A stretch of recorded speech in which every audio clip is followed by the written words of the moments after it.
Good morning guys. আজকের দিনটা আমার খুবই স্পেশাল, কারণ এই দিনটার অপেক্ষায় আমি এত বছর ছিলাম যে কবে আসবে। তো আজকের দিনটা আমি অনেকটা স্পেশাল করে তোলার চেষ্টা করছি, তাই সকাল থেকে স্টার্ট করেছি, আমার খাবার থেকে শুরু করেছি। আজকে আমার ছিল, যেটা আমি মর্নিং খেয়েছি, আমার একদম ফেভারিট একটা ডিশ, পেটাই পরোটা। সবাই এটাকে ছেঁড়া বোড়াও বলে, আমাদের এখানটাতে বেসিক্যালি ছেঁড়া বোড়া পরোটা নামে ফেমাস। সাথে আমি নিয়েছিলাম আজকে আমার ফেমাস পেটাই পরোটা, যেটা আমি ছেঁড়া বোড়া বলেই ডাকি।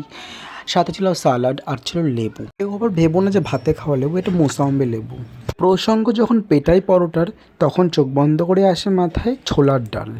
তোমাদের ফেভারিট অবশ্যই কমেন্ট করো। আমি প্রত্যেকটা উইক অফেই ভাবি যে আমি ছেঁড়া বড়াটা খাবো, বাট খেতে পারি না। আমি আজকে ঘুমিয়েছিলাম, ঘুমের থেকে উঠে দেখি যে আমার বাবু, আমার বাবা নিয়ে এসেছে বৃষ্টিতে ভিজে ভিজে। এটা বাবু বলেই পেরেছে, আমি হলে কখনো পারতাম না। প্রত্যেকটা উইক অফে আমার জন্য ঘুম থেকে ওঠার আগে কচুরি চলে আসে, তো আমি এখন এনজয় করি আমার ব্রেকফাস্ট। বাই।